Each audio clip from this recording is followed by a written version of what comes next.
As a one-generation wonder, let me tell you about the Flor de Cano and how the short Robusto, which I was making and enjoying, came into being.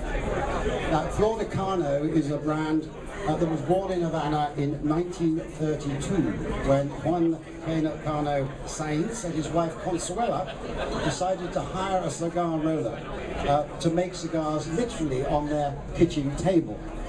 They built a business into a sound family company and in 1936 registered the brand in Spain, which became one of their largest export markets. In 1939 they were joined by their son Ernesto, and he became a partner in the business in 1947 when it was renamed J. Cano and Ijio. In the early 1950s, they invested heavily in machines with names of cigars in those days of Predilectos, Preferidos, and Selectos. Now, much of this historical information comes from a website which has been set up by the descendants of Juan and Ernesto, who, upset by an apparently fictitious version of their family's history circulating on the internet, decided to put matters to rights. It's absolutely charming and worth a visit at www.laflordecano.com. After the Cuban Revolution, the family moved to the United States and Ernesto pursued a successful career in this industry. In Cuba, Flor de Cano cigars continued in production with the emphasis on machine-made sizes destined in particular for Spain. It was for a brief period between 1988 and 1992 that Cuba Tobacco, the forerunner of Habanos SA, decided to introduce a small range of handmade Flor de Cano cigars.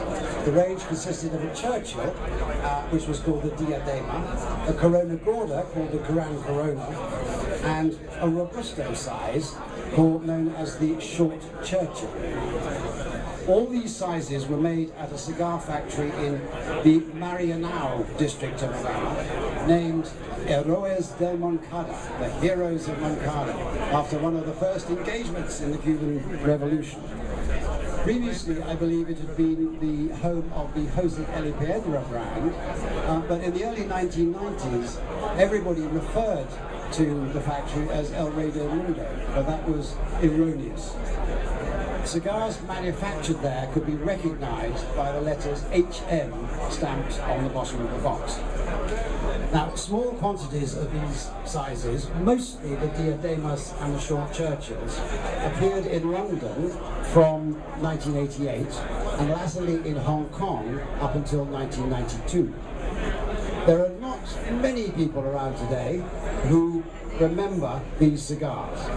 Very few were ever shipped, and when they arrived, no one had ever heard of the brand, and if they had, they thought it was machine-made. They were sold only in a very few of the top London cigar merchants. Nevertheless, very soon, those who smoked them found them to be delicious. The Short Churchill stood out. It was a Robusto size, and its arrival coincided with the dawn of the Robusto Revolution. Cohiba's Robusto, the first cigar ever to carry that name, was launched in 1989. Now, those who smoked the Short Churchills enjoyed super cigars, but those who held onto them were in for quite a surprise. At a Christie's auction in December 1999, there were 5 boxes of 25 Short Churchills in the catalogue that sold for £2,100 each. This compared with a retail price in 1990 of £130 a box, including VAT. Not a bad return in less than a decade.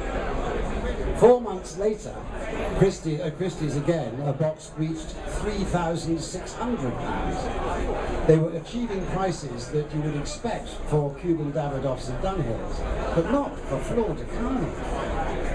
It didn't stop there, because in May 2004, Christie's sold another box for £6,600, and Cigars Limited, where are you, Rich, matched that. I think it was some 4 years after that. It was this story that inspired Hunters Frankau when it was looking for regional edition ideas for 2010. The idea of replicating the short Churchill was considered, but of course that name, since 2005, had been used by Romeo and Julieta for their very successful Robusto size. Instead, we concentrated on producing a smaller format, which after all these days, with the conditions in which we have to smoke, is not a bad idea. So a 4" by 50 ring gauge Petit Robusto was deemed appropriate, and the size name Short Robusto was chosen to hark back to its illustrious predecessor. The major problem to be faced was how to ensure the continuity with the blend of leaves that had so impressed Habanos smokers 2 decades before. For a start, Heroes del Moncada was no longer a full-service factory.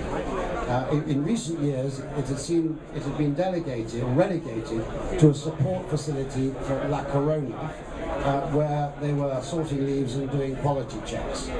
However, this had one big advantage, because La Corona was the factory chosen to make the short Robusto for the 2010 regional edition. The initial samples were produced at the time of the February 2010 Festival de La Habana, and they did not pass muster either with Cuba's National Tasting Commission or with the factory. And Hunters Frankau too felt that there was room for improvement. Consequently, La Corona's management team discussed the problem with their staff at Heroes del Moncada. Happily, they found a lady still working there who had been involved in blending the original cigars. The next samples were tasted at La Corona in November 2010, when Gemma Freeman was in Havana with Edward Sahakian and the prodigious cigar writer Nicholas Fowkes. With characteristic generosity, Edward made the tasting unforgettable when he brought a number of the original Flor de Cano short Churchills to the table. On the one hand, the tasting panel found the revised blend for the short Robusto much more palatable. But on the other hand, they were surprised by how much flavour and character the 24-year-old short Churchills still retained. If anything, it gave an impression of a fuller flavour than anyone could recall for that cigar, although they all agreed that the style and character of both the new and the old blend had been matched very well. The National Tasting Commission were happy, the factory was happy, and let alone Hunters Frankau. So we could now go ahead and produce the cigars. However, there were a couple more problems to resolve. We wanted to produce a better quality cigar band than was used on the standard range of Flor de Canos. The design, which you'll see on the cigars you're smoking, is precisely the same as you'll find on the other ones, but the quality of the reproduction, the embossing and so on, is much, much better, thanks to the work of the Freitag premium printing company in Holland. And also there was some difficulty in matching the green ink, which was a characteristic of the original short Churchills.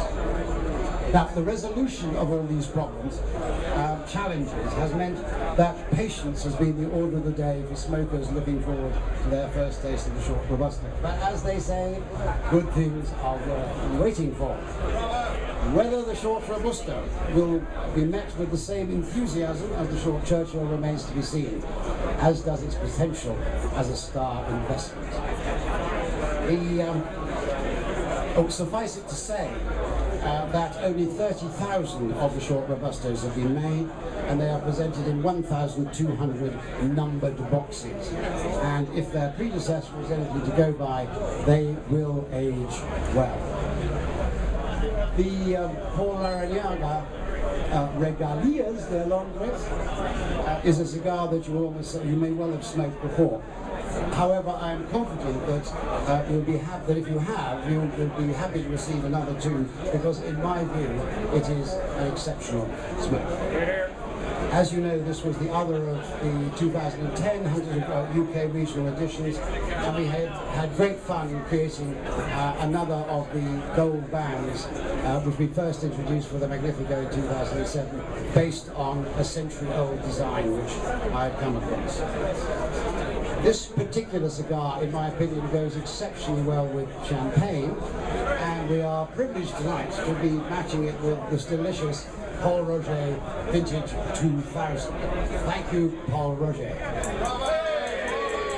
If you visit the table over there, you will also be able to taste some Cigar Reserve cognacs that came out of a cooperation in 1996 between Bernard Hein and Gemma's late father, Nicholas Freeman. I know they had fun doing it because I was allowed to join in occasionally. It is not necessarily the only cognac that we would suggest to accompany all your cigars, but remember, it was put together with this match in mind by two men who really knew what they were doing. So don't miss that opportunity, I say. Finally, let me introduce you to our two Cuban colleagues this evening. The first is Ignacio Balmaceda, who was over there a moment ago, who is the Cuban corporate director at Hunters Frankau. And the second is Joel Ulacia, who's gone. No, he hasn't. Oh, there's Ignacio. And Joel has gone somewhere, never mind. Who is the Jefe de Galera at the Partagas factory in Havana. His freshly rolled Robustos are fast becoming a legend too. That's it from me. Thank you for listening, and please enjoy your cigars and the rest of the evening.